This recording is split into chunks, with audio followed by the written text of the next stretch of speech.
10ឆ្នាំដែលខ្មែរយើងមានទៅលើសៀមអានេះភាគទី1បងប្អូនចាភាគទី2ទី3ឬមួយក៏ទី4អីអានឹងចាំខ្ញុំបង្ហាញនៅក្នុងវីដេអូក្រោយមួយអ្នកសម្រាប់ចិត្តចុងក្រោយចាបើសិនជាសួរបងប្អូនថាចេះអ្នកណាធំជាងគេនៅសៀមប្រកាសជាបងប្អូនឆ្លើយថាស្ដេចសៀមមិនត្រូវអត់ចុះបើអញ្ចឹងមិនបានជាសៀមមិនមានការសម្រេចចិត្តចុងក្រោយច្បាស់លាស់ណាមួយតែងតែក្រលាស់គ្រប់ពេលវេលាទាំងអស់ព្រោះតែសៀមមិនមានមេកោយប្រកាសទេបងប្អូនខុសពីកម្ពុជាយើងគឺដាច់ឆ្ងាយមែនតើកម្ពុជាយើងគឺមានសម្ដេចតេជោថាបតីគ្រប់គ្រងបញ្ជាដោយផ្ទាល់តែម្ដងហើយអំណាចបែងចែកច្រើនពេកបងប្អូនណាកុំថាឡោចង់ឈ្នះគ្រាន់តែរកភាពរកការឯកភាពគ្នានឹងក៏ពិបាកដែរបងប្អូនចំណុចទី2ពាក់ព័ន្ធនឹងមេតបលើសមរភូមិក្រៅពីក្លាហានហើយត្រូវតែច្បាស់លាស់ដាច់សាច់ទើបអាចវិឈ្នះបានបញ្ជាពីខាងលើទៅមេតបតាមព្រំដែននិងការអនុវត្តរបស់មេតបទាំងនោះគឺជាកត្តាកំណត់ស្លាប់រស់របស់សង្គ្រាមមេតបខ្មែរយើងណាបងប្អូនចាគោរពតែបទបញ្ជារបស់សម្ដេចទេនឹងមានការគ្រប់គ្រងព្រោះតែពួកគាត់នឹងសិតតែជាតបប្រយុទ្ធឆ្លងកាត់សមរភូមិនឹងជាច្រើនមកហើយខុសពីតបសៀមបងប្អូនដែលមានបញ្ជាពីស្ដេចផងណាបញ្ជាការក្នុងវាំងផងអីគេបញ្ជាពីក្សត្រីក្សត្រយានីនឹងផងហើយការពារជាតិផងដែលធ្វើឲ្យមេតបនឹងគឺស្ទាក់ស្ទើរនៅក្នុងការសម្រេចចិត្តខ្លាំងមែនទែនម្យ៉ាងពួកគេនឹងគឺភាគច្រើនមិនដៃឆ្លងកាត់សមរភូមិជាក់ស្ដែងទេបងប្អូនចាគ្រាន់តែជាអ្នកធ្លាប់រៀនទ្រឹស្ដីនឹងត្រូវជាមួយស្ដេចសៀមដែលពិបាកទាញទំនុកចិត្តទ័ពមែនទែននៅទី3ទឹកចិត្តកងទ័ពនឹងវាយទ័ពឬវាយរុលកងទ័ពត្រូវការបំផុតគឺហេតុផលនៅក្នុងការច្បាស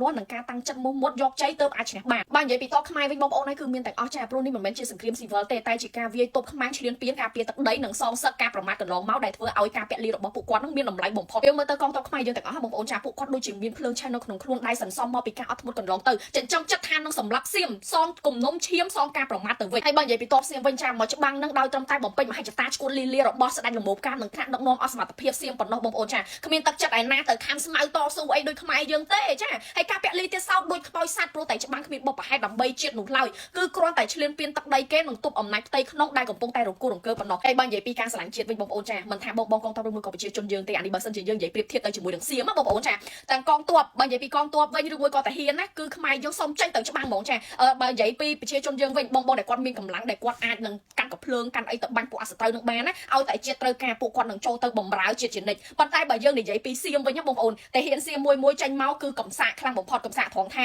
គេចាប់បខំឲ្យគ្នានឹងទៅបាញ់ឬមួយក៏ទៅការពារជាតិអីបងប្អូនចាអត់មានណាចិត្តទៅខំស្មៅតស៊ូអីដូចខ្មែរយើងទេបងប្អូនហើយតែហ៊ានសៀមមួយគេមានជំនាញខុសគ្នាចឹងណាបងប្អូនចាតែហ៊ានសៀមមកចេញមកគឺយំងាកក្រោយតែម្ដងអត់ចង់មកច្បាំងទេព្រោះដោយសារតែអត់ចង់ខ្លាចជាចំណីរបស់ថ្មបងប្អូនចាតើងាប់អីចឹងទៅនៅក្នុងព្រៃនៅក្នុងអីគេរកអត់ឃើញគេអត់បានយកទៅធ្វើបន់មិនខ្លាចជាចំណីរបស់ថ្មចំណុចមួយទៀតបងប្អូនអ្នកដែលវាយទោសតែតែខាតបងជាងអ្នកវាយរលហើយដោយសារតែមានត្រង់សេផងហើយការផ្គត់ផ្គង់អាវុធហើយដូចជាស្បៀងគឺងាយស្រួលជាងផងចាបើធ្វើសង្គ្រាមរយៈពេលវែងទៀតគឺកាន់តែមានព្រៀបកាន់តែខ្លាំងទ័ពខ្មែរវាត្រឹមការពារទឹកដីរបស់ខ្លួនប៉ុណ្ណោះខុសពីសៀមដែលត្រូវតែរលចូលរហូតហ្មងណាសៀមចូលមកគឺគ្មានយកត្រង់សេអីមកទេបងប្អូនដោយសម្ដេចលោកមានប្រសាសន៍ថាចែកគ្មានអ្នកណាក្បាលប៉ានដៃទេដូច្នេះឲ្យត្រូវតែយកសាច់មករងគ្រាប់ហើយចាការលះបង់មិនថាអាវុធធនធ្ងន់ឬមួយក៏ទ័ពទេត្រូវយ៉ាងហោចណាស់3ទៅ5ប្រដូននឹង1ចឹងណាបងប្អូនហើយការខាត់បងធំធេងណាស់ការផ្គត់ផ្គង់ស្បៀងឬមួយក៏អាវុធក៏ពិបាកជាងហើយបើទោះបីជាយកបានក៏ប្រឈមនឹងការវាយយកវិញខ្លាំងដែរសម្រាប់កងទ័ពវារលចូលទឹកដីគេក្នុងរយៈពេលយូរជារឿងគ្រោះថ្នាក់ណាស់បងប្អូនព្រោះមិនដឹងថាពេលណាគេបិទគប់នោះទេគូផ្សំនឹងទឹកចិត្តកំសារបស់កងទ័ពសៀមផងពួកគេមិនមែនជាដៃគូរបស់កងទ័ពខ្មែរយើងទេបងប្អូនបានដឹងហើយថានៅប្រទេសសៀមគឺគ្មានអ្នកណាគេធំប៉ិតប្រកបនោះទេបងប្អូនចាបើសិនជាសួរបងប្អូនគាត់จะឆ្លើយថាងស្ដេចសៀមហើយព្រោះដោយសារតធម្មតាស្ដេចគឺធំជាងឯងត្រូវឯងបងប្អូនចាចុះបើអញ្ចឹងមិនបានជាសៀមនឹងមិនមានការសម្រេចចិត្តចុងក្រោយច្បាស់លាស់ណាមួយនិយាយទៅតែកលិចកលយគ្រប់ពេលវេលាទាំងអស់បងតែសៀមហ្នឹងគឺអត់មានមេកោប្រកបនោះទេចាខុសពីកម្ពុជា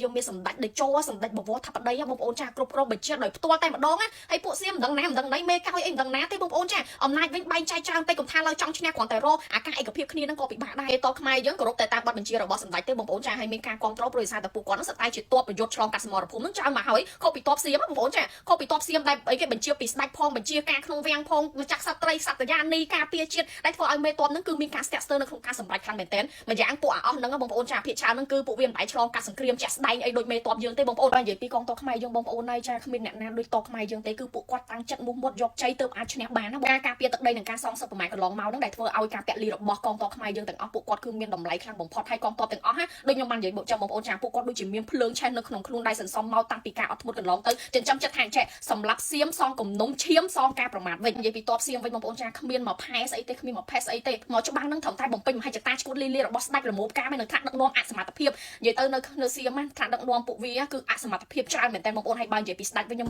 និយាយទៅខ្ញុំអត់ចង់និយាយពីស្ដេចទេចាស្ដេចនឹងឈួតលីលាគេហៅអា10គាត់នឹងត្រូវហើយបងប្អូនចារៀបចំស៊ីហ្គេមមកអាកន្លែងស្អីគេបូចដាក់ភ្លើងនឹងដូចកន្លែងបូជារបស់ស្ដេចសៀមចឹងបងប្អូនមើលទៅក្នុងរូបទឹកដឹងឈួតលីលាមកជុំឲ្យអាងុំល្មោបការទៀតឲ្យថ្នាក់ដឹកនាំមួយនឹងសើតែគ្មានសមត្ថភាពស្អីទេបងប្អូនចាគ្មានទឹកចិត្តឯណាទៅខំស្មៅតស៊ូអីដូចខ្មែរទេបងប្អូនហើយការពាក់រីរបស់កងទ័ពសៀមណាបងប្អូនចាដូចខ្មោចសัตว์ចឹងព្រោះតែច្បាស់នឹងគ្មានបុព្វហេតុដើម្បីជាតិទេបងប្អូនគេធ្វើនឹងដើម្បីបំពេញមហិច្ឆតាឈួតលីលារបស់ស្ដេចល្មោបការមេថ្នាក់ដឹកនាំអសមត្ថភាពរបស់សៀមចឹងណាបងប្អូនចាគាត់តែឈ្លានពានទឹកដីគេនឹងទប់អំណាចផ្ទៃក្នុងដែលកំពុងតែរង្គោះរង្គើប៉ុណ្ណោះព្រោះដោយសារតែឥឡូវហ្នឹងអានយោបាយផ្ទៃក្នុងហ្នឹងវាចាប់ផ្ដើមគូអង្គើដល់បលាំងស្ដេចហើយបងប្អូន ការវាយរលចូលទឹកដីគេក្នុងរយៈពេលយូរហ្នឹងគ្រោះថ្នាក់ណាបងប្អូនព្រមដឹងថាពេលណាគេបិទគូទេគូផ្សំនឹងអាទឹកចិត្តកំសារបស់ពួកកងទ័ពសៀមហ្នឹងហើយពួកកងទ័ពសៀមហ្នឹងមិនមែនជាដៃគូកងទ័ពខ្មែរយើងទេបងប្អូនចាមិនបានមកផែកងទ័ពយើងទេមិនបានមកចង់កញ្ចក់កងទ័ពខ្មែរយើងហ្នឹងទេចានិយាយទៅ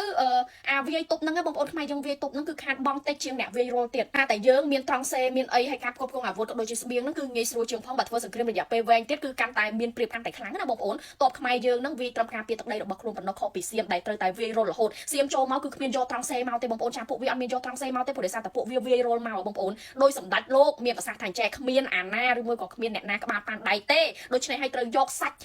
ខ្លួនឯងអាសាច់ស្រស់ឈាមស្រស់ហ្នឹងមករងគ្រាប់ហើយជាចុងក្រោយបងប្អូនណាត្រូវតែទុកចិត្តទៅលើថ្នាក់ដឹកនាំក៏ដូចជាទុកចិត្តទៅលើរដ្ឋាភិបាលគ្រប់ជាន់ថ្នាក់ដើម្បីជាតិយើងក៏ដើម្បីយើងទាំងអស់គ្នាផងដែរ